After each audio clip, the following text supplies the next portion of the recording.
Hi everyone, this is Sai Kumar. Welcome back to Sri Sai tutorial. ఈ రోజు మనం సైకాలజీకి సంబంధించినటువంటి మూర్తిమత్వాన్ని అంచనా వేసే పరీక్షలు అనే టాపిక్ పైన లైవ్ టెస్ట్ ని కండక్ట్ చేసుకోబోతున్నాం. అదేవిధంగా మన ట్యుటోరియల్ ద్వారా డైలీ 7 PM కు నిర్వహించేటువంటి ఫ్రీ మరియు క్వాలిటీ లైవ్ టెస్ట్ల యొక్క సిలబస్ ని ఒక రోజు ముందుగానే తెలుసుకోవాలి అనుకుంటే కనుక ఈ వీడియో క్రింద ఉన్నటువంటి టైటిల్ ని క్లిక్ చేయగానే వీడియో యొక్క డిస్క్రిప్షన్ అనేది ఓపెన్ అవుతుంది. అందులో మన గ్రూప్స్ యొక్క లింక్స్ అనేవి ఉంటాయి. వాటి ద్వారా జాయిన్ అయ్యేసి డైలీ లైవ్ టెస్ట్ యొక్క సిలబస్ ని ఒక రోజు ముందుగానే తెలుసుకోండి. ఈ రోజు లైవ్ టెస్ట్ లో భాగంగా నిన్నటి ప్రశ్న యొక్క సమాధానాన్ని తెలుసుకొని లైవ్ టెస్ట్ లోకి వెళ్ళిపోదాం. అదేవిధంగా వీడియోని చూస్తున్న వాళ్ళంతా కూడా తప్పకుండా లైక్ చేసి మీ యొక్క సపోర్ట్ ని మన ఛానల్ కి అందించండి. నిన్నటి ప్రశ్న వచ్చేసి, ఒక వ్యక్తి చచ్చిపోయి కూడా హాయిగా స్వర్గంలో ఉండవచ్చు అనుకోవడము ఈ రక్షక తంత్రానికి చెందినది. దీని యొక్క సరి అయినటువంటి సమాధానం వచ్చేసి బౌద్ధికీకరణం అండి. అంటే మనకి ఇక్కడ చూసుకుంటే మేధోపరంగా అతనికి ఉన్నటువంటి బౌద్ధికీకరణమైనటువంటి తెలివి ద్వారా తనకు జరిగినటువంటి నష్టం సరి అయినది కానప్పటికీ కూడా సమర్థించుకుంటూ ఉంటాడు. ఈ రకమైనటువంటి మాటలు ఎందుకంటారు అంటే, బాధ భయము కలిగించేటువంటి పరిస్థితుల నుంచి ఈ రకమైనటువంటి బౌద్ధిక నిర్వచనాలతో ఆ అనుభూతికి పూర్తిగా దూరం అవ్వడం కోసం ఈ రకంగా అంటూ ఉంటారు, గమనించాలి. తర్వాత చాలా మంది స్టేట్మెంట్ వైజ్ క్వశ్చన్స్ చూడగానే లైవ్ లోకి వచ్చిన వాళ్ళంతా కూడా జంప్ అయిపోతున్నారండి. రాబోయేటువంటి డిఎస్సిలో ఖచ్చితంగా ప్రశ్నల యొక్క సరళి అనేది మీ యొక్క అవగాహనను పరీక్షించే విధంగా ఉంటుంది. అంటే దాదాపుగా స్టేట్మెంట్ వైజ్ క్వశ్చన్స్ ఎక్కువగా వచ్చేటువంటి అవకాశం అనేది ఉంది. కాబట్టి ఇలాంటి క్వశ్చన్స్ ని ప్రాక్టీస్ చేస్తేనే మనకు ఆ ఎగ్జామ్ లో మంచి స్కోర్ తెచ్చుకోగలుగుతాము, గమనించాలి.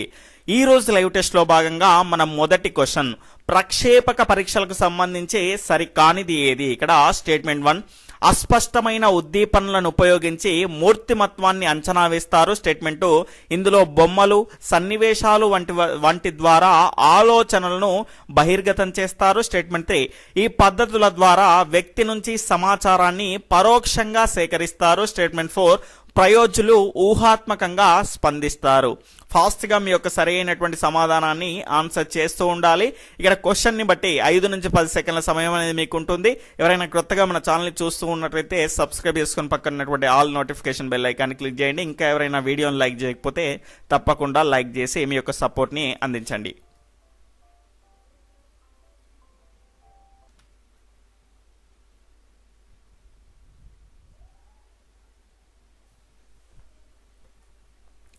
ఇక్కడ దీని యొక్క సరి అయినటువంటి సమాధానం వచ్చేసి ఆప్షన్ 3 అండి. ఈ పద్ధతుల ద్వారా వ్యక్తి నుంచి సమాచారాన్ని పరోక్షంగా సేకరిస్తారు. పరోక్షంగా సేకరిస్తాననేది సరైనది కాదు, ప్రత్యక్షంగా సేకరిస్తారు.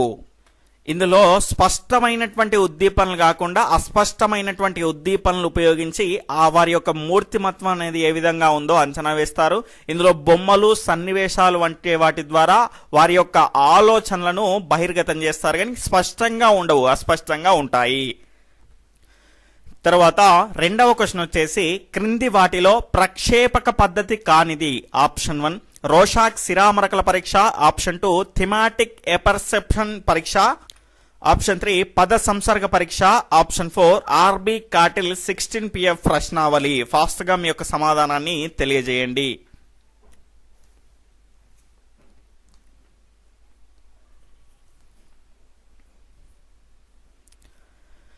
ఇక్కడ దీని యొక్క రైట్ ఆన్సర్ వచ్చేసి ఆప్షన్ 4, ఆర్బి కాటిల్ 16 PF ప్రశ్నావళి. పిఎఫ్ అంటే ఏంటి అంటే పర్సనాలిటీ ఫ్యాక్టర్స్ అండి. దీన్ని ఆర్బి కాటిల్ గారు అభివృద్ధి చేయడం జరిగింది. ఇది అప్రక్షేపకమైనటువంటి పరీక్ష, ప్రక్షేపమైనటువంటి పరీక్ష కాదు. ఇక్కడ రోషాప్ సిరాక మరకల పరీక్ష, అదేవిధంగా థిమాటిక్ ఎపర్సెప్షన్ పరీక్ష, అదేవిధంగా పద సంసర్గ పరీక్ష, ఇవన్నీ కూడా ప్రక్షేపక పద్ధతికి సంబంధించినటువంటివి. తర్వాత మూడవ క్వశ్చన్ వచ్చేసి, క్రింది వాటిలో సరైనవి ఏవి? ఇక్కడ స్టేట్మెంట్ 1, రోషాక్ సిరామరకల పరీక్షను మనకు హర్మన్ రోషాన్ అభివృద్ధి చేశారు. స్టేట్మెంట్ 2, ఈయన స్విట్జర్లాండ్ కు చెందినటువంటి మనోవిజ్ఞాన శాస్త్ర నిపుణుడు. ఆప్షన్ 3, ఈ పరీక్షను వెలుగులోకి తీసుకొచ్చిన వారు బెక్. ఆప్షన్ 1, 1,2 మాత్రమే. ఆప్షన్ 2, 1,3 మాత్రమే. ఆప్షన్ 3, 2,3 మాత్రమే. ఆప్షన్ 4, పైవన్నీ. ఫాస్ట్ గా మీ యొక్క సమాధానాన్ని తెలియజేయండి. ఇంకా ఎవరైనా వీడియోని లైక్ చేయకపోతే తప్పకుండా లైక్ చేసి మీ యొక్క సపోర్ట్ ని అందించండి.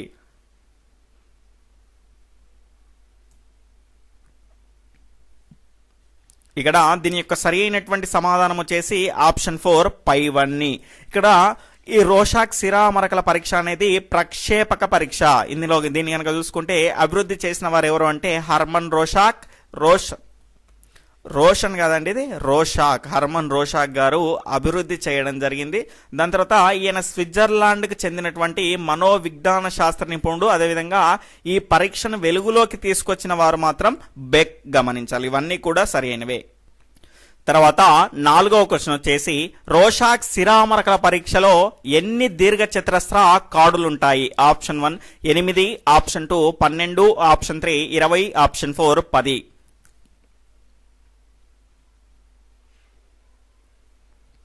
ఇక్కడ దీని యొక్క సరి అయినటువంటి సమాధానం వచ్చేసి ఆప్షన్ 4 10 అండి. ఈ 10 దీర్ఘ చతురస్రాకార కార్డుల పైన శిరామరకలు ఉంటాయి, గమనించాలి. తర్వాత 5వ క్వశ్చన్ వచ్చేసి రోషాక్ శిరామరక పరీక్షలో నలుపు తెలుపు మరకలు గల కార్డులు ఎన్ని ఉంటాయి? ఆప్షన్ 1 5, ఆప్షన్ 2 3, ఆప్షన్ 3 2, ఆప్షన్ 4 ఏది కాదు. ఫాస్ట్గా మీ యొక్క సరైనటువంటి సమాధానాన్ని తెలియజేయండి.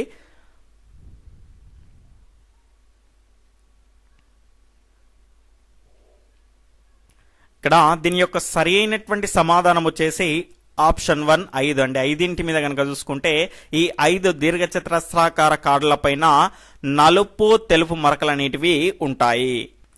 తర్వాత 6వ క్వశ్చన్ వచ్చేసి రోషాక్ శిరామరక పరీక్షలో కార్డులకు సంబంధించి సరైనవి ఏవి? ఇక్కడ స్టేట్మెంట్ 1 రెండింటిపైన నలుపు తెలుపు మరియు ఎరుపు రంగు శిరామరకలు ఉంటాయి. స్టేట్మెంట్ 2 మూడింటిపైన పచ్చ రంగుల శిరామరకలు ఉంటాయి. ఆప్షన్ 1 1, 2, ఆప్షన్ 2 1 మాత్రమే, ఆప్షన్ 3 2 మాత్రమే, ఆప్షన్ 4 ఏది కాదు. ఫాస్ట్గా మీ యొక్క సమాధానాన్ని తెలియజేయండి.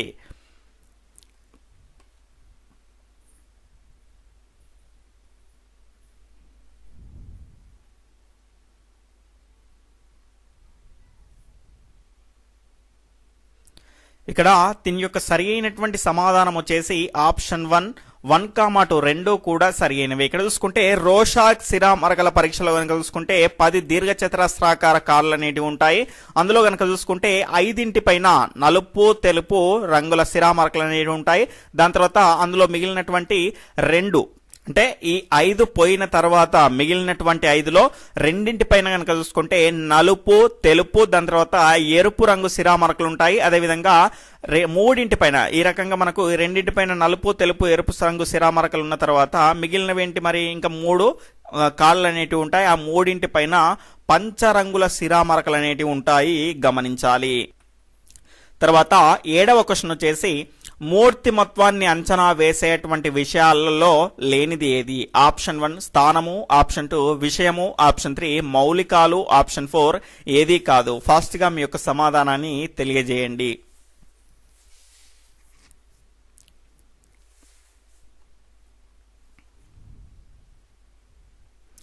ఇక్కడ దీని యొక్క సరైనటువంటి సమాధానం వచ్చేసి ఆప్షన్ 4 ఏది కాదండి. ఇవి మూర్తిమత్వాన్ని అంచనా వేసేటువంటి విషయాల్లో ఉన్నవే. స్థానము, తర్వాత విషయము, దాని తర్వాత మౌలికాలు, దాని తర్వాత నిర్ణాయకాలు అనేటువంటి ఈ 4 అంశాలు అనేవి మూర్తిమత్వాన్ని అంచనా వేసేటువంటి విషయాలుగా మనం చెప్పుకోవచ్చు. దానికి సంబంధించినటువంటి క్వశ్చన్స్ అనేవి వస్తాయి, క్లియర్గా తెలుసుకుందాం. తర్వాత 8వ క్వశ్చన్ వచ్చేసి క్రింది వాటిలో సరికానిది ఏది? ఇక్కడ స్టేట్మెంట్ 1 స్థానం అనేది ప్రయోజకుడు బొమ్మలు ఏ భాగం చూసి ప్రతిస్పందిస్తున్నాడో తెలియజేస్తుంది. స్టేట్మెంట్ 2 విషయం అనేది ఉద్దీపనలోని దేని ఆధారంగా వ్యక్తి ప్రతిస్పందనలు ఉన్నాయని తెలుపుతుంది. ఆప్షన్ 1 1, 2, ఆప్షన్ 2 1 మాత్రమే, ఆప్షన్ 3 2 మాత్రమే, ఆప్షన్ 4 ఏది కాదు. ఫాస్ట్గా మీ యొక్క సరి అయినటువంటి సమాధానాన్ని తెలియజేయండి.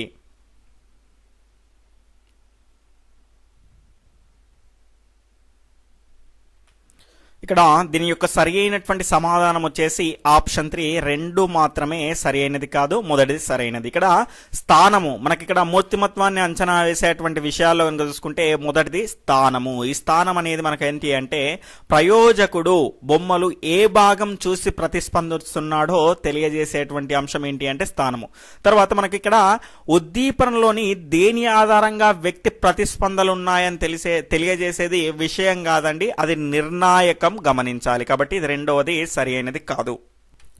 తర్వాత 9వ క్వశ్చన్ వచ్చేసి క్రింది వాటిలో సరైనవి. ఇక్కడ స్టేట్మెంట్ 1, నిర్ణాయకం అనేది ప్రయోజ్యుడు సిరామరకలు ఏమి చూశాడు అనేటువంటి విషయాన్ని తెలియజేస్తుంది. స్టేట్మెంట్ 2, మౌలికత అనేది సమాధానం చాలా మంది చెప్పిందా లేదా స్వతంత్ర అభిప్రాయమా అని తెలుపుతుంది. ఇక్కడ ఆప్షన్ 1 1,2, ఆప్షన్ 2 1 మాత్రమే, ఆప్షన్ 3 2 మాత్రమే, ఆప్షన్ 4 వచ్చేసి ఏది కాదు. ఫాస్ట్ గా మీ యొక్క సమాధానాన్ని తెలియజేయండి.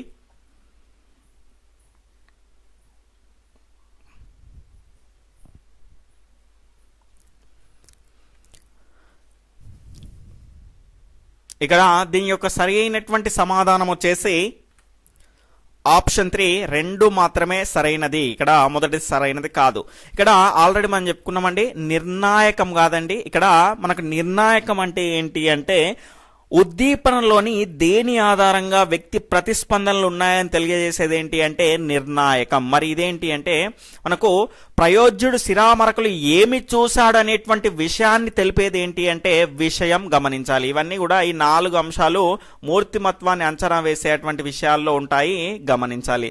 ఇక్కడ మౌలికత 4వ అంశం ఏంటి అంటే మూర్తిమత్వాన్ని అంచనా వేసేటువంటి విషయాల్లో మౌలికత.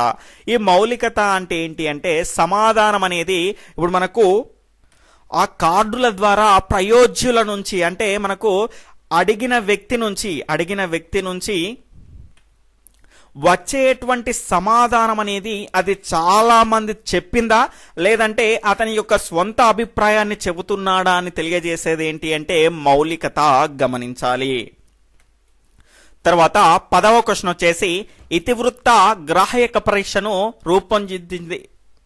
సరే అండి, బయటికి వెళ్ళి మీకు టైంకి రావడం జరిగిందండి. క్వశ్చన్స్ కూడా తొందర చేసుకొని మీకు ఈ రకంగా లైవ్ టెస్ట్ అనేది నిర్వహించడం జరుగుతుంది. అసలు నీళ్ళు కూడా తాగలేదు, నోరే తిరగట్లేదండి. అసలు అప్పుడప్పుడు మీకు తడబడుతుంది, అర్థమవుతుంది. ఇతివృత్త గ్రాహ్యక పరీక్షను రూపొందించింది ఎవరు? Option 1 Murray and Morgan, option 2 Beck, option 3 L Bellak and S Bellak, option 4 ఏది కాదు. ఫాస్ట్ గా మీ యొక్క సమాధానాన్ని తెలియజేయండి.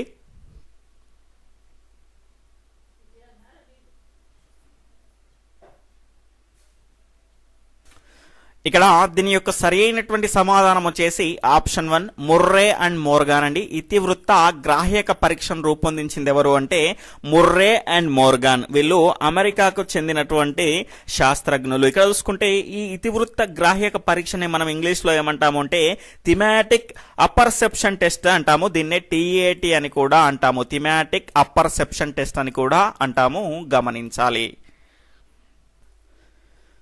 తర్వాత 11వ క్వశ్చన్ వచ్చేసి ఇతివృత్త గ్రాహ్యక పరీక్షకు సంబంధించి సరికానిది ఏది? ఇక్కడ స్టేట్మెంట్ 1 ఇందులో థీమా అంటే సూక్ష్మంగా గ్రహించడం, ఎపర్సెప్షన్ అంటే కథ. ఆ స్టేట్మెంట్ 2 వచ్చేసి ఈ పరీక్షలో 30+1 అంటే 31 కార్డులు అనేటివి ఉంటాయి. ఆప్షన్ 1 1,2, ఆప్షన్ 2 1 మాత్రమే, ఆప్షన్ 3 2 మాత్రమే, ఆప్షన్ 4 వచ్చేసి ఏది కాదు. ఫాస్ట్ గా మీ యొక్క సమాధానాన్ని తెలియజేయండి. ఇంకా ఎవరైనా వీడియోని లైక్ చేయకపోతే తప్పకుండా లైక్ చేసి మీ యొక్క సపోర్ట్ని అందించండి. అందరూ లైక్ చేయాలి. లైక్ చేస్తేనే వీడియో అనేది మిగతా వారికి రీచ్ అయ్యేటువంటి అవకాశం అనేది ఎక్కువగా ఉంటుంది. అందరూ లైక్ చేశారా? Right, okay friends. ఇక్కడ చూసుకుంటే దీని యొక్క సరికాని సమాధానాన్ని మనం అడిగాము. అంటే ఇతివృత్త గ్రాహ్యక పరీక్షకు సంబంధించి సరికానిది ఏది అని అడగడం జరిగింది. ఇక్కడ ఆప్షన్ 1 ఇక్కడ ఆప్షన్ 2 ఒకటి మాత్రమే సరికాదు, రెండవది సరైనది. ఇతివృత్త గ్రాహ్యక పరీక్ష థిమాటిక్ అపర్సెప్షన్ టెస్ట్ లో కనుక చూసుకుంటే మనకు థీమా అంటే ఏంటి అంటే కథ, సూక్ష్మంగా గ్రహించడం కాదు. ఇక్కడ ఎపర్సెప్షన్ అంటే ఏంటి అంటే సూక్ష్మంగా గ్రహించడం. ఒక కథను సూక్ష్మంగా గ్రహించడాన్ని మనం ఏమంటాము అంటే థిమాటిక్ ఎపర్సెప్షన్ టెస్ట్ అని అంటారు. తర్వాత 12వ క్వశ్చన్, జాగ్రత్తగా ఆలోచించి దీని యొక్క సరి అయినటువంటి సమాధానాన్ని తెలియజేయండి. ఇతివృత్త గ్రాహ్యక పరీక్ష లోని 31 కార్డుల యొక్క లెక్క ఎలా ఉంటుంది? ఆప్షన్ 1 దీనిలో 10 కార్డులు పురుషులకు ఇస్తారు. ఆప్షన్ 2 మరో 10 కార్డులు స్త్రీలకు ఇస్తారు. ఆప్షన్ 3 మిగిలిన 10 కార్డులు ఇద్దరికి ఇస్తారు. ఆప్షన్ 1 1, 2, ఆప్షన్ 2 1 మాత్రమే, ఆప్షన్ 3 2 మాత్రమే, ఆప్షన్ 4 ఏదీ కాదు. ఫాస్ట్గా మీ యొక్క సమాధానాన్ని తెలియజేయండి.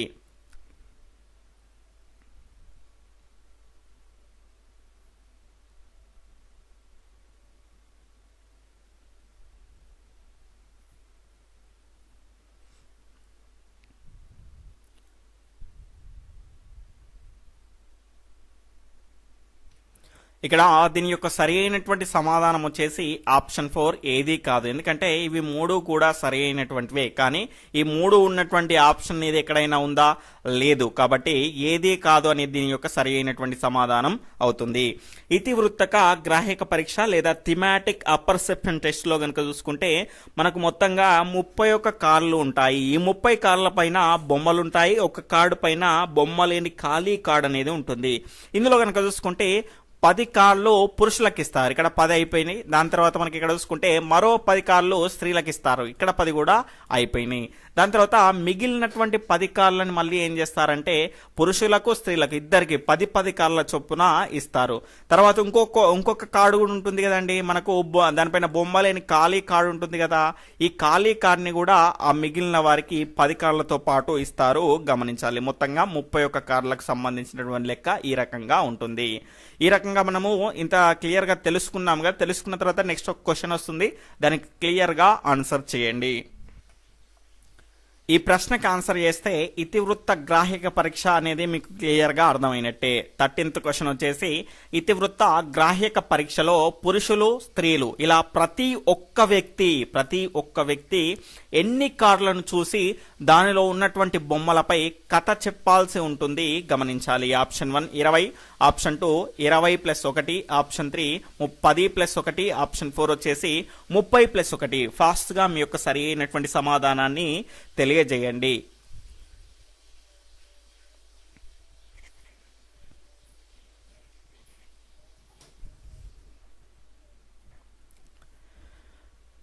ఇక్కడ దీని యొక్క సరి అయినటువంటి సమాధానం వచ్చేసి ఆప్షన్ 2 20+1 21 కార్డ్స్ అండి. ఇక్కడ ఇతివృత్త గ్రాహక పరీక్షలో కనుక చూసుకుంటే స్త్రీలు ఇలా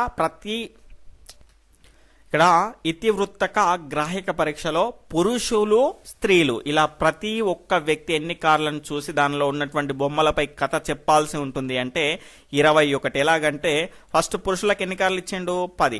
దాని తర్వాత స్త్రీలకు ఎన్ని కార్డులు ఇచ్చారు? 10. మిగిలినటువంటి 10 కార్డులను కూడా వీళ్లకు ఇస్తారు, వీళ్ళకి ఇస్తారు. అందరూ చూడాల్సి ఉంటుంది. అంటే ఈ 10 కార్డులు చూసిండు, దాని తర్వాత మళ్ళీ ఈ 10 కార్డులు అంటే మొత్తంగా ఎన్ని? 20 కార్డులు. అదేవిధంగా ఇవన్నీ మొత్తము 20 కార్డులు. ఆల్రెడీ ఒక కార్డు ఉంటుంది కదా బొమ్మ లేని కార్డు, అది కూడా వీళ్ళందరికీ ఇస్తారు. కాబట్టి అంటే మొత్తంగా 10+10 20+1 21 కార్డులు అనేటివి ప్రతి ఒక్క వ్యక్తి చూస్తారు. గమనించాలి.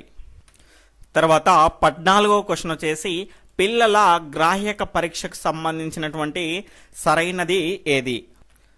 దీన్నే ఇంగ్లీష్లో చిల్డ్రన్స్ ఎపర్సెప్షన్ పరీక్ష CAT అంటారు. గమనించాలి.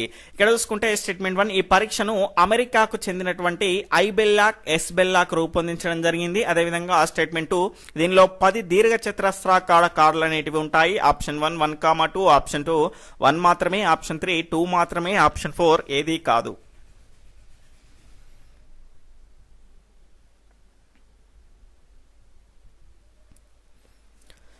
ఇక్కడ దీని యొక్క సరి అయినటువంటి సమాధానం వచ్చేసి ఆప్షన్ 1 1, 2 ఇవి రెండు కూడా సరి అయినటువంటివే.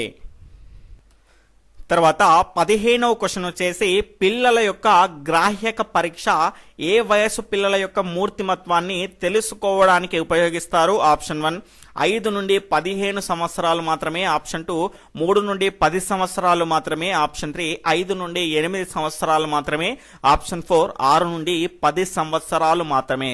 ఫాస్ట్ గా మీ యొక్క సమాధానాన్ని తెలియజేయండి.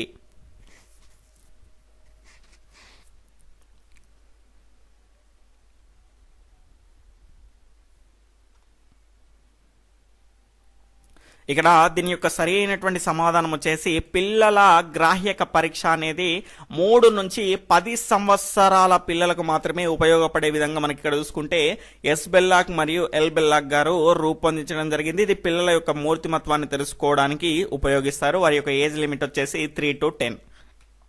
తర్వాత 16వ క్వశ్చన్ వచ్చేసి ఏ మూర్తిమత్వ పరీక్షలో జంతువుల యొక్క పక్షుల యొక్క బొమ్మలు కలిగినటువంటి దీర్ఘ చతురస్రాకార కార్డులు అనేటివి ఉంటాయి. ఆప్షన్ 1 పిల్లల గ్రాహ్యక పరీక్ష, ఆప్షన్ 2 ఇతివృత్త గ్రాహ్యక పరీక్ష, ఆప్షన్ 3 పద సంసర్గ పరీక్ష, ఆప్షన్ 4 మనోప్రక్షేపక నాటిక. ఫాస్ట్ గా మీ యొక్క సమాధానాన్ని తెలియజేయండి.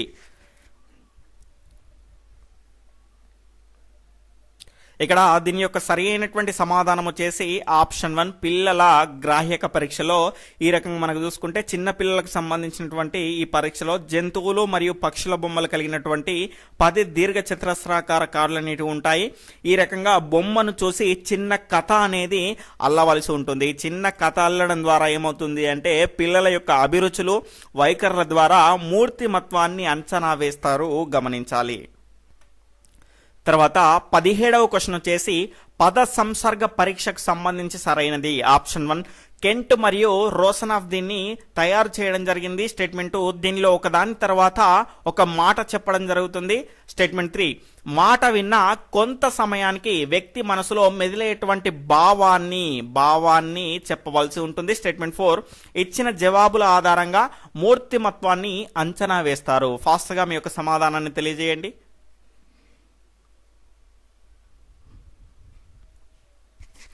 ఇక్కడ దీని యొక్క సరి అయినటువంటి సమాధానం ఆప్షన్ 3 అండి. ఇక్కడ పద సంసర్గ పరీక్షలో కనుక చూసుకుంటే దీన్ని రూపొందించిన వాళ్ళు ఎవరు అంటే కెంట్ మరియు రోసనాఫ్ గారు. అదేవిధంగా దీనిలో ఒకదాని తర్వాత ఒక మాట చెప్పడం అనేది జరుగుతుంది.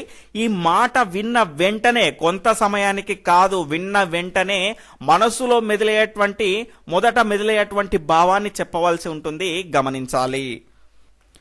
తర్వాత 18వ క్వశ్చన్ వచ్చేసి ప్రశ్నావళిలో ఉన్నటువంటి 2 రకాలలో సరైనవి. ఇక్కడ ఇది అప్రక్షేపక పరీక్షకు సంబంధించినటువంటి ప్రశ్న. ఆప్షన్ 1 నిర్ధారిత ప్రశ్నావళి. ఈ ప్రశ్నావళిలో అవును, కాదు, సందిగ్ధం అనేటువంటి 3 ఒకటి తప్పనిసరిగా ఎంపిక చేయాలి. స్టేట్మెంట్ 2 స్వేచ్ఛాపూరిత ప్రశ్నావళి. దీనిలో కనుక చూసుకుంటే ప్రతి ప్రశ్నకు వ్యక్తి స్వేచ్ఛగా సమాధానాలు రాయవచ్చు. ఆప్షన్ 1 1, 2, ఆప్షన్ 2 1 మాత్రమే, ఆప్షన్ 3 2 మాత్రమే, ఆప్షన్ 4 ఏది కాదు. ఫాస్ట్ గా మీ యొక్క సమాధానాన్ని తెలియజేయండి. రాబోయేటువంటి డిఎస్సిలో ఖచ్చితంగా స్టేట్మెంట్ వైజ్ క్వశ్చన్స్ వచ్చేటువంటి అవకాశం అనేది ఎక్కువగా ఉంది. అవగాహన పరీక్షించే విధంగానే మీకు ప్రశ్నల యొక్క సరళ అనేది ఉంటుంది. కాబట్టి ఖచ్చితంగా మీరు ఈ రకంగా ఉన్నటువంటి స్టేట్మెంట్ వైజ్ క్వశ్చన్స్ లని చాలా రకాలుగా ప్రాక్టీస్ చేస్తే మీకు అన్ని అంశాలపైన మీ యొక్క అవగాహన ఎంత ఉంది అని సులభంగా తెలుసుకోవచ్చు. ఇక్కడ దీని యొక్క సరి అయినటువంటి సమాధానం ఆప్షన్ 1 1, 2 కూడా సరి అయినవి. ఇక్కడ ప్రశ్నావళిలో కనుక చూసుకుంటే నిర్ధారిత ప్రశ్నావళిలో కనుక చూసుకుంటే అవును, కాదు, సందిగ్ధం అనేటువంటి 3 ఉంటాయి. అందులో ఏదో ఒకదాన్ని మనం ఖచ్చితంగా టిక్ చేయాలి.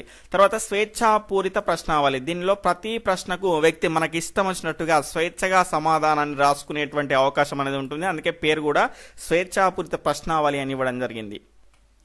తర్వాత 19వ క్వశ్చన్ వచ్చేసి ప్రశ్నావళికి సంబంధించినటువంటి ఉపయోగాలు పరిమితుల్లో సరికానిది ఏది. ఆప్షన్ 1 ఒకేసారి ఒక పెద్ద సమూహం కూడా ఉపయోగించవచ్చు, పెద్ద సమూహాన్ని కూడా ఉపయోగించవచ్చు. స్టేట్మెంట్ 2 దూరాన ఉన్నటువంటి వారి నుంచి కూడా సమాచారం సేకరించవచ్చు. స్టేట్మెంట్ 3 విశ్వసనీయత ఎక్కువ. స్టేట్మెంట్ 4 సమాధానాలు కొన్నిసార్లు అసంపూర్ణంగా ఉండవచ్చు. ఫాస్ట్ గా మీ యొక్క సమాధానాన్ని తెలియజేయండి. ఇంకా ఎవరైనా వీడియోని లైక్ చేయకపోతే తప్పకుండా లైక్ చేయండి. ఇక్కడ దీని యొక్క రైట్ ఆన్సర్ వచ్చేసి ఆప్షన్ 3 విశ్వసనీయత ఎక్కువ కాదండి, విశ్వసనీయత అనేది తక్కువగా ఉంటుంది, గమనించాలి. తర్వాత 20వ క్వశ్చన్ వచ్చేసి సాంఘిక మితి అనేటువంటి పదాన్ని మొదటిసారిగా ఉపయోగించినది ఎవరు. Option 1 Jacob L Moreno, option 2 Rorschach, option 3 McKinley, option 4 Wickman. Fast గా మీ యొక్క సమాధానాన్ని తెలియజేయండి. ఇక్కడ దీని యొక్క సరైనటువంటి సమాధానం వచ్చేసి ఆప్షన్ 1 జాకబ్ ఎల్ మెరోనో సాంఘిక మితి అనేటువంటి పదాన్ని ఉపయోగించడం జరిగింది. ఈయన అమెరికాకు చెందినటువంటి వ్యక్తి. ఇక్కడ మనకు సాంఘిక మితి ఏం చేస్తుంది అంటే ఒక వ్యక్తి ఇతర వ్యక్తుల గురించి అతని ఏ రకమైనటువంటి అభిప్రాయాన్ని, వ్యతిరేకమైనటువంటి అభిప్రాయమా లేకపోతే ఇష్టమైనటువంటి అభిప్రాయాన్ని కలిగి ఉన్నారా అనేటువంటి అంశాల గురించి తెలియజేస్తుంది. తర్వాత 21వ క్వశ్చన్ అండి, మొన్న డౌట్గా ఉన్నటువంటి క్వశ్చన్ అండి. ఇక్కడ దాన్ని క్లియర్ చేసుకుందాం. ఏపీలోని రాముకు యూపీలో తను ఎంతగానో ఇష్టపడేటువంటి ఉద్యోగ అవకాశం అనేది లభించింది. కానీ వృద్ధులైనటువంటి తల్లిదండ్రులను ఒంటరిగా వదిలి ఉద్యోగానికి వెళ్ళాలా వద్దా అని నిర్ణయించుకోలేకపోయాడు. రాము ఎదుర్కొంటున్న సంఘర్షణ ఏది అని క్వశ్చన్. దీని యొక్క సమాధానాన్ని మనం కనుక చూసుకుంటే మన ఉపగమ పరిహారాన్ని తెలియజేయడం జరిగింది. ఇది ఉపగమ పరిహారం కాదు, దాన్ని సరి చేసుకోండి. దీని యొక్క సరి అయినటువంటి సమాధానం వచ్చేసి ఆప్షన్ 1 ఉపగమ సంఘర్షణ అండి. ఇక్కడ ఏపీలోని రామ్కు యూపీలో ఎంతగానో ఇష్టపడేటువంటి ఉద్యోగం అనేది వచ్చింది. అది ఒక పాజిటివ్ అంశం, అంటే అనుకూలమైనటువంటి అంశము. దాని తర్వాత మనకి ఇక్కడ చూసుకుంటే వృద్ధులైనటువంటి తల్లిదండ్రులను ఒంటరిగా వదిలి ఉద్యోగానికి వెళ్ళాలా వద్దా అని కూడా నిర్ణయించుకోలేకపోతున్నారు. ఇక్కడ ఈ క్వశ్చన్ కొంత డిఫరెంట్గా ఇస్తేనేమో ఉపగమ పరిహారం అవుతుంది. ఎలా అంటే ఇక్కడ చూసుకుంటే ఏపీలోని రాము యూపీలో ఎంతగానో ఇష్టపడే ఉద్యోగం వచ్చింది, కానీ అక్కడ వృద్ధులైనటువంటి తల్లిదండ్రులను తీసుకువెళ్ళడం అనేది ఇష్టం లేదు అంటేనేమో ఉపగమ పరిహార సంఘర్షణ అనేది వస్తుంది. ఇక్కడ తల్లిదండ్రులు ఇష్టమే, ఆ ఉద్యోగము ఇష్టమే, కాబట్టి రెండు అనుకూలమైనటువంటి అంశాల్లో దేన్ని ఎంచుకోవాలో తెలియడం లేదు, కాబట్టి ఉపగమ సంఘర్షణకు చెందుతుంది, గమనించాలి. తర్వాత రేపటి సిలబస్ ని కనుక చూసుకుంటే చాలా మంది గ్రాండ్ టెస్ట్ పెట్టమని అడుగుతున్నారు, కాబట్టి ఈ రోజుతో మనకు మూర్తిమత్వం అనేది కంప్లీట్ అయింది. అందులో ఏమైనా మిగిలిన అంశాలు ఉన్నప్పటికీ కూడా రేపు లేదా 30 నుంచి 50 ప్రశ్నల వరకు మీకు రేపు మూర్తిమత్వం అనేటువంటి అంశం పైన ఆలోపు ప్రశ్నల్లో మీకు ఆ 30 నుంచి 50 ప్రశ్నల వరకు ఉండే విధంగా మీకు రేపు గ్రాండ్ టెస్ట్ అనేది నిర్వహించడం జరుగుతుంది. ఖచ్చితంగా రేపు 7 PM కు అందరూ గ్రాండ్ టెస్ట్ లో పాల్గొనండి. మొత్తం మూర్తిమత్వం అనేటువంటి టాపిక్ ని చదవండి. అన్ని అంశాలపైన మీకు ప్రశ్నలు అనేవి ఉంటాయి. అదేవిధంగా ఈ రోజు ప్రశ్న కనుక చూసుకుంటే సీరియల్ ఆర్డర్ లో మనకు 22వ ప్రశ్న, ఒక వ్యక్తి పరిసరాలతో అసమతుల్యమైనటువంటి ప్రవర్తనను ఏర్పరచుకోవడమే విషమయోజనం అన్నది ఎవరు? దీని యొక్క సరి అయినటువంటి సమాధానాన్ని ఇక్కడ కాదండి, మీకు కామెంట్ సెక్షన్లో కామెంట్ చేయండి. అదేవిధంగా ఈ టెస్ట్ పైన మీ యొక్క అభిప్రాయాన్ని, అదేవిధంగా ఈ లైవ్ టెస్ట్లో మీకు వచ్చినటువంటి మార్కులను ఖచ్చితంగా తెలియజేయండి. ఈ రోజు అడిగినటువంటి ప్రశ్నకు మాత్రం అందరూ సమాధానం చేసేటువంటి ప్రయత్నం అనేది చేయండి. అది తప్పో ఒప్పో అది సంబంధం లేదు, కానీ ఖచ్చితంగా మీ యొక్క సమాధానాన్ని తెలియజేయండి. ఓకే ఫ్రెండ్స్, వీడియోని చూస్తున్న వాళ్ళంతా కూడా తప్పకుండా వెళ్లే ముందు లైక్ చేసి వెళ్ళండి. గుళ్ళోకి వచ్చే ముందు మనం ఎలా గంట కొట్టి వెళ్తామో ఆల్రెడీ మన సబ్స్క్రైబరు మనకి ఈ రకంగా చెప్పడం జరిగింది. ఖచ్చితంగా మీ ఛానల్లోకి వచ్చేటప్పుడు గుళ్ళోకి మనం ఏ విధంగా వెళ్తామో ఆ విధంగా గంట కొట్టి వస్తాము అని చెప్తున్నారు. కనీసం మీరు ఏం చేయండి అంటే గుళ్ళో నుంచి వెళ్ళిపోయే ముందైనా కూడా ఓసారి గంట కొట్టి వెళ్ళేసేయండి. ఓకే ఫ్రెండ్స్, తప్పకుండా మీ మిత్రులకు కూడా షేర్ చేసేటువంటి ప్రయత్నం చేయండి. Okay friends, bye, take care, Jai Hind.